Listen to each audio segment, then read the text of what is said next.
Bonjour messieurs, dames, installez-vous, prenez place. On va parler de quand l'industrie repense son impact pour mieux préserver son territoire. Alors, c'est passionnant, on entend beaucoup de discussions justement sur les territoires depuis ce matin. On va venir à vos exemples, on va commencer par vous Raphaël, parce que vous êtes ancien PDG Caterpillar France, on le voit, ça s'affiche.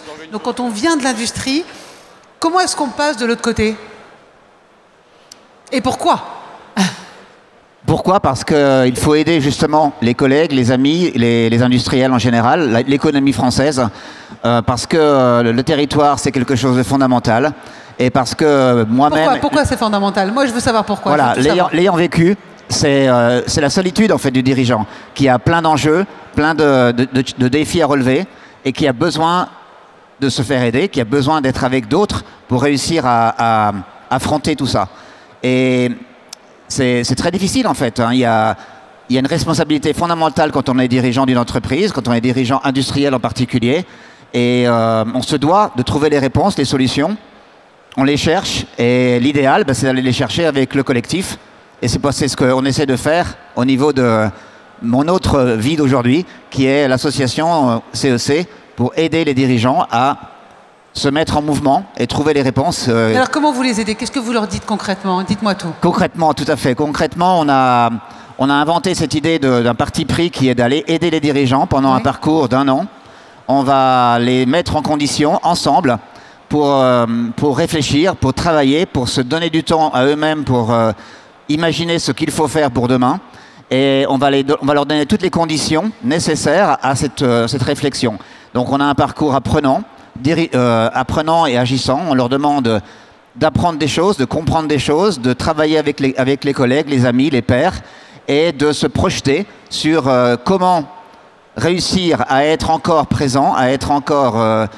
pérenne dans 5, dans 10 ans, puisqu'on le voit tous, on ne connaît pas du tout les impacts qui vont nous arriver autour de nous, les enjeux, les modifications climatiques, environnementales, géopolitiques. Et on va donc les mettre dans les meilleures conditions pour réussir. C'est un gros travail sur soi, un gros travail de réflexion sur l'entreprise.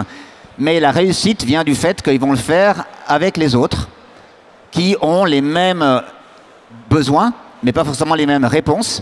Et donc le fait de partager les réponses, de partager le travail sur chacun d'entre eux, va promouvoir, pousser, ouvrir des portes qu'ils n'ont pas forcément vues au départ. Donc certains viennent avec l'idée de « tiens, je vais apprendre des choses et je peux peut-être en tirer un bénéfice ». D'autres sont curieux, sont anxieux, ils n'ont pas la réponse. D'autres sont déjà très avancés. Je pense qu'on aura des exemples aujourd'hui brillants sur le sujet. Et ça permet quand même d'accélérer, de booster, de mettre encore plus d'énergie, encore plus de structure. On est à un tournant, l'industrie française. On est à une époque charnière où il faut quelque part se remettre en question pour mieux décoller de manière plus solide. Tout à fait, c'est ça effectivement notre parti pris, c'est de dire une fois qu'on a donné tous les éléments de réflexion, quelle est la modification nécessaire dans l'entreprise dans laquelle je suis, quel est le modèle d'affaires, en fait, dans quoi doit-on s'embarquer pour le futur? Est-ce que la manière dont je travaille aujourd'hui va être encore pérenne dans 5 ans, dans 10 ans? Donc ça ne peut pas se faire comme ça du jour au lendemain.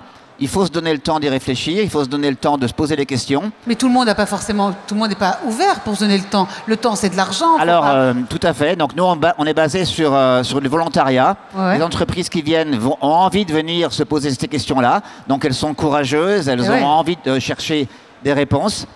Et elles sont chacune à un niveau de maturité qui leur est spécifique. On n'a pas nécessairement, on ne prend pas que des convertis ou que des engagés. On prend le collectif le plus intelligent possible. C'est celui qui a la plus grande richesse de diversité. Des hommes, des femmes, des grosses entreprises, des petites. Et pour revenir à la question qui vous anime aujourd'hui, qui est le territoire, évidemment, en général, une entreprise réfléchit classiquement sur la chaîne de valeur, les fournisseurs, les clients. Mais on amène cette dimension en disant, mais est-ce que les parties prenantes qui sont sur le territoire sont intégrées dans la réflexion? Donc, quelle est la mission, en fait, de la valeur ajoutée de l'entreprise? Et ces acteurs-là peuvent aider l'entreprise à progresser. Et c'est ça qui fera que l'entreprise sera beaucoup plus pérenne dans le temps. Christine, voilà. Vous nous parlez, Christine, de cette démarche circulaire, d'économie circulaire à Montavallerte?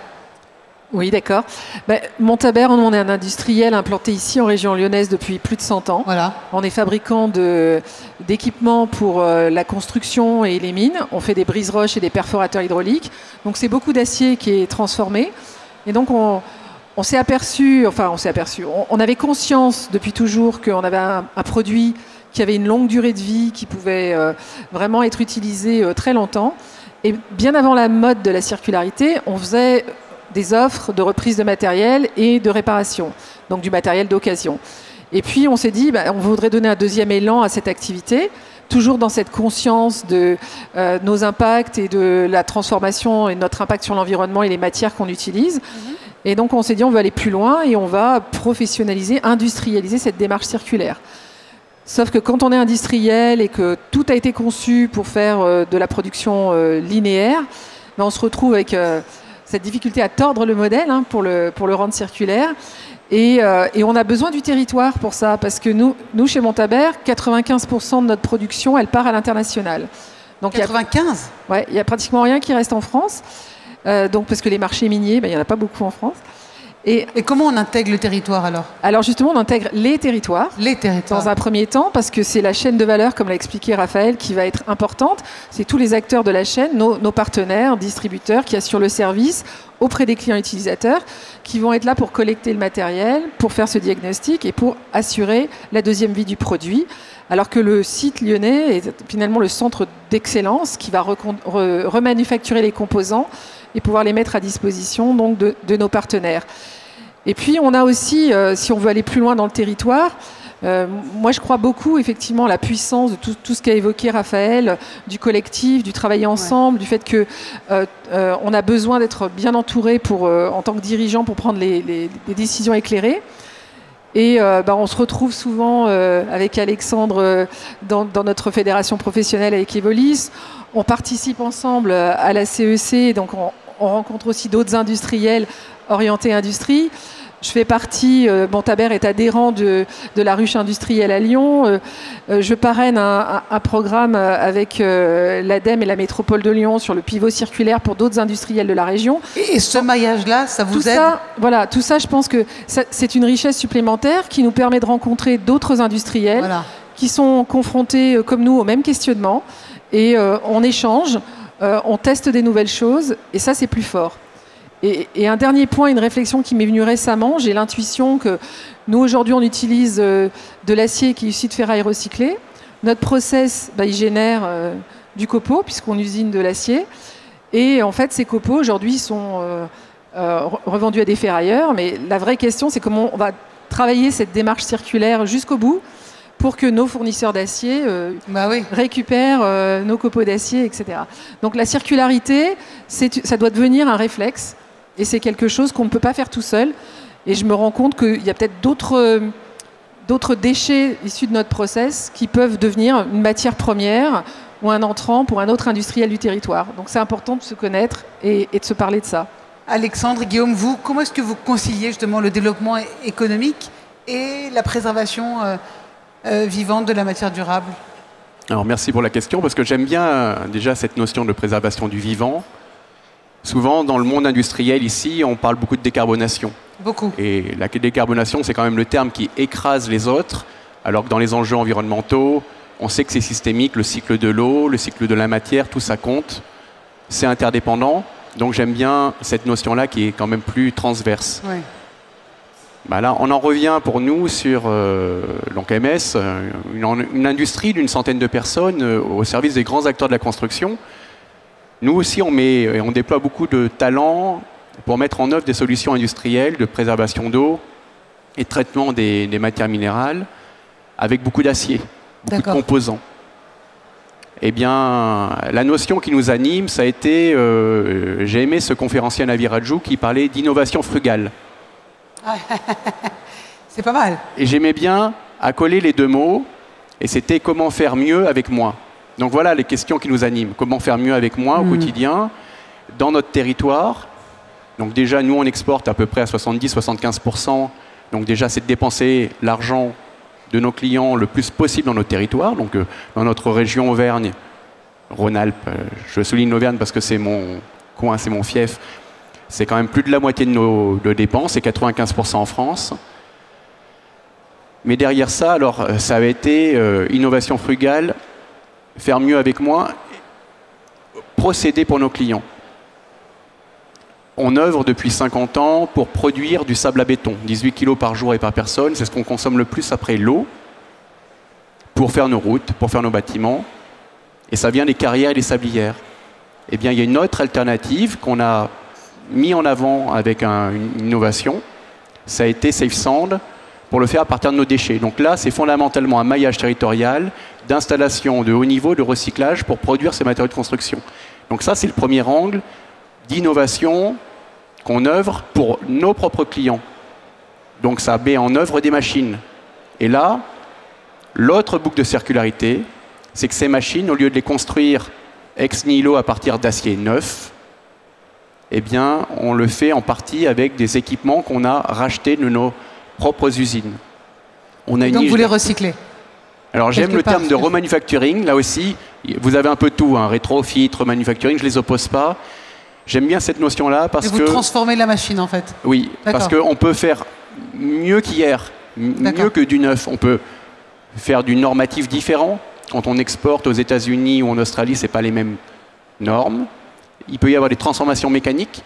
Donc pour ça, pour nous concrètement, c'est depuis 30 ans, on le fait. On voit que les axes de progrès sont très importants. On vient de mettre 4 millions d'euros pour un nouveau centre de manufacturing à côté de Clermont-Ferrand. Donc c'est des emplois dédiés. C'est là où après l'enjeu territorial se met.